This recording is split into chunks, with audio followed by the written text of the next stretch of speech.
Muy bien, vamos a empezar a estimar la incertidumbre de un conjunto de medidas en estimación directa. Bueno, estimación directa, que se miden directamente. La idea es, medimos n veces la misma cantidad y obtenemos, como vimos en el vídeo anterior, un valor representativo del conjunto de medidas que es la media aritmética. X sub y partido por n. Vale.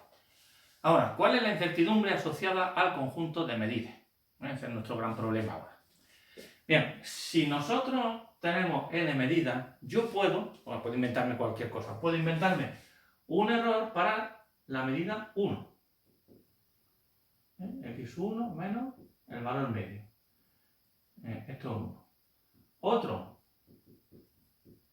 para el valor 2. ¿Vale? Y en general, para cada medida y, yo puedo obtener una estimación del error como x sub y menos x. Bien. Pregunta, ¿qué pasaría si yo tomara como incertidumbre asociada al conjunto de medidas la media aritmética de estos errores? Es decir, ¿qué pasa si yo cojo y hago la sumatoria de epsilon sub i y divido por n? Pues la respuesta es mala idea. En principio era una idea bonita, pero si lo hacéis, podéis comprobarlo que esto siempre va a salir 0. ¿Por qué? Porque por definición de media, a ver, si tenemos un conjunto de n medidas, vamos a suponer que esto es n, tengo una medida aquí, otra aquí, otra aquí, otra aquí, otra aquí, pues la medida es el valor medio va a estar entre medias, por definición de media. Algunas medidas van a estar por debajo de la media y otras por encima, lo que significa que algunos de estos errores sean positivos y otros negativos. Y por la definición que hemos hecho de valor medio, si la sumáis, veréis que siempre sale 0. Da igual lo que valgan los x sub y. Siempre sale 0 por definición del valor medio que hemos hecho. Bueno, no pasa nada, se puede mejorar. Y podemos hacerlo a lo fácil o a lo difícil. Vamos a lo fácil, es decir, a patada. Primera idea que se me ocurre y que os planteo, si el problema es que algunos errores son positivos y son negativos, ¿por qué no promediamos los valores absolutos de los errores? ¿Vale? En principio, ¿vale? No hemos quitado el problema de los errores. No se suele hacer así. Entre otras cosas, meter barras de valor absoluto parece muy sencillo, pero en la práctica es complicado porque hay que ver el signo que tiene cada error. Si el signo es positivo se lo deja, si es negativo se lo quita. Y de hecho la función valor absoluto ni siquiera es una función continua ni derivable, con lo cual, bueno, pues, no va mal, pero podemos mejorarlo. Pues lo que se suele hacer es lo siguiente. Esto ya no sería C, ¿vale? Pero vamos a hacer una cosa. En vez de hacer esto, voy a ponerlo como lo que da, x sub i menos el valor medio. Sumatoria y. Bueno, una manera muy cómoda de quitarnos un signo y tenerlo todo con signo positivo es elevar estas cantidades al cuadrado. Sumo esto al cuadrado, más otro al cuadrado, más otro al cuadrado, con lo cual ya me he quitado los signos de encima. Problema, si el error es pequeño, un error al cuadrado es muchísimo más pequeño, con lo cual he hecho que el error sea en valor absoluto, en módulo, en cantidad, muy pequeño. Vamos a compensarlo. ¿Cómo? Pues si te meto un cuadrado, vamos a meterle una raíz. ¿Vale? Como para compensar. Bien, esta es la forma en la que yo presento en teoría de errores en mi clase los intentos que se les pueden ocurrir para dar una estimación del error asociado a un conjunto de medidas. Los estadísticos, por supuesto, no hacen esto, parten de principios mucho más serios, más rigurosos, mucho más sistematizados, pero obtienen una cantidad muy parecida a esta para indicar los, digamos, esturreados que están los valores respecto al valor medio. Esa cantidad que usan está basada en lo que se llama varianza, que se suele poner con el símbolo ese cuadrado de x sub k. K significa, bueno, conjunto de medidas. Antes ponía x sub y, normalmente se pone x sub k. Y esto es simplemente la sumatoria. Vamos a ponerlo aquí sub i, para no hacer mucha diferencia con lo que hemos hecho hasta ahora. Partido por n menos 1. Luego explicaré lo de menos 1. Bien, la raíz cuadrada de esta cantidad se llama desviación típica o desviación experimental, estándar.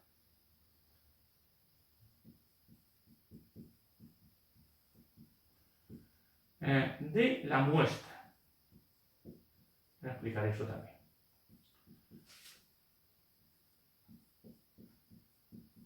Y es simplemente... ya me he ido muy deprisa, perdonad. Esto no es, no va con raíz. La raíz va aquí, ¿vale?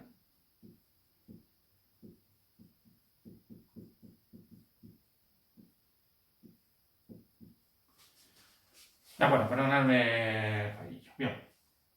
En las calculadoras científicas que tenéis vosotros, esta cantidad se pone como sigma sub n menos 1. O sea, que cuando veáis la sigma n menos 1 sale esto. Y hay otra cantidad que es la sigma sub n, que es lo mismo que esto, pero en vez de estar dividido por n menos 1 está dividido por n. Bien, voy a explicar todas estas diferencias. Primero, ¿por qué aquí ponemos sigma y aquí ponemos s?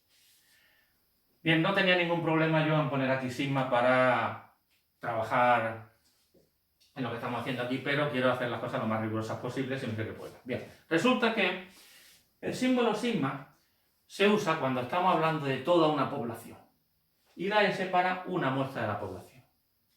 ¿Qué quiere decir población? Quiere decir pues todo conjunto de medidas que podemos tener. Por ejemplo, si estamos haciendo una encuesta para ver a quién van a votar los españoles en las próximas elecciones, pues solo podríamos usar sigma sub n menos 1, si le preguntamos a todos y cada uno de ellos, a los 40 y pico millones, todos los que tienen derecho a voto. Todo eso es la población. Ahora bien, normalmente no se hace. ¿Qué es lo que se hace? Se toma una muestra, un conjunto representativo de esas personas. Para ese conjunto representativo, para esa muestra, se usa esta S. De manera que si nosotros tenemos n medidas, si estas fueran las únicas que son posibles, pues sí, podríamos poner sigma y ya está. Y en las calculadoras se pone el sigma indicando, pues bueno, me has dado n valores, yo supongo que esos son los únicos que hay. Pero estrictamente hablando, en principio tenemos un conjunto infinito de posibles valores, porque yo he medido n, pero yo puedo medir todos los más que quiera. Hay infinitos valores posibles, a fin de cuentas, de esa x sub y. Solamente he cogido n, de manera que como solo he tomado una muestra, lo más correcto es poner la s en vez de la sigma. El significado, yo digo, es lo mismo, el modo de calcular es lo mismo, pero uno es toda la población y otro es solamente una parte, con lo cual vamos a usar la s, que es lo más correcto. Segundo detalle, que seguro que os reconcome ahora. ¿Por qué diablo este tío ha cogido, este tío yo? Aquí ha puesto n y de repente lo convierte en n menos 1. Bueno, si fuera una espía diría que lo puedo decir, pero luego tendría que mataros. Como no, y además me caéis bien, os digo que es el tipo de cosas que los estadísticos pueden explicar perfectamente. Yo lo podría explicar perfectamente, pero tendría que hablar de grados de libertad, tendría que hablar de cosas que no quiero hacer. Ya os dije que lo iba a mantener simple. Así que lo único que os voy a decir es que existe un motivo, y un motivo serio, para poner este n-1. A veces se usa en el denominador n, por eso tenemos sigma n-1 y sigma n en la calculadora, pero el más correcto es este, así que vamos a hacer bien las cosas, vamos a usar este. Bien, y ahora una cosa curiosa. Si yo tomara esto como medida de incertidumbre del conjunto de medidas, no lo estaría haciendo bien. Porque fijaos lo siguiente, aquí viene lo curioso. Estamos acostumbrados a la idea de que cuantas más veces midamos, tanto mejor, porque es mejor promedio, todo ese tipo de cosas. Bien, pero resulta que eso no es así. ¿Por qué? Porque a partir de un cierto número de medidas, esta desviación típica no depende de n. Es decir, no se va a ir haciendo cada vez más pequeña, Conforme n aumenta, bueno, tenemos aquí n-1 en el denominador, va a ser cada vez más grande, pero cada vez vamos a tener más sumando. De manera que aproximadamente, un poco más o menos, no es que la desviación estándar no cambie si añadimos más medidas, pero que va a variar muy poquito. Sube un poco, baja un poco, prácticamente se va a estancar. Con lo cual no tiene mucho sentido el ir sumando más, sumando más, y sumando más, y sumando más. Porque más medidas no cambian significativamente esta dispersión de las medidas. Es decir, si yo mido más veces, pues tendremos muchas medidas, pero todas en torno a este valor medio. Entonces, ¿por qué medimos más o menos veces? Pues porque resulta que aquí tenemos que distinguir dos conceptos y a ver si quedan claros a la primera. Esto es la desviación típica estándar o experimental, si la medimos experimentalmente, de la muestra. Esto nos dice si los valores que hemos medido, los x1, x2, x1, están más o menos cerca del valor medio. Nos dicen los turreados que están en torno al valor medio. Pero no nos dicen nada sobre si este valor medio está más cerca o más lejos del valor real. Y a mí lo que me interesa es saber hasta qué punto me he equivocado respecto al valor real de la medida, que a lo mejor puede estar por aquí. Con lo cual, esta desviación estándar me dice los separados que están las diversas medidas, pero no me dicen los separados que está la media del valor real. Ahí necesito una segunda cantidad, que no es esta. ¿Ok? Así que, para dar una cantidad que nos dé una buena estimación entre esta diferencia, nos basamos en la desviación estándar de la muestra, pero tenemos que usar otra cantidad, que es la desviación estándar de la media. Fijaos que estamos con dos desviaciones estándar o dos desviaciones típicas distintas. La de la muestra y la de la media. Esta se suele poner así. Y es casi igual a esta de aquí, pero con una pequeña diferencia. Está dividida por n menos 1. Fijaos. Estas son dos cosas distintas. Aquí tenemos la desviación estándar de la muestra, que nos dice los separados que están los puntos entre sí, o los juntos que están las medidas entre sí. La desviación estándar de la media nos dice los separados o los juntos que está el valor que hemos obtenido como media. Bueno, de aquí más nos dice los separados o lo cerca que está la media del valor real. O sea, son dos cantidades distintas.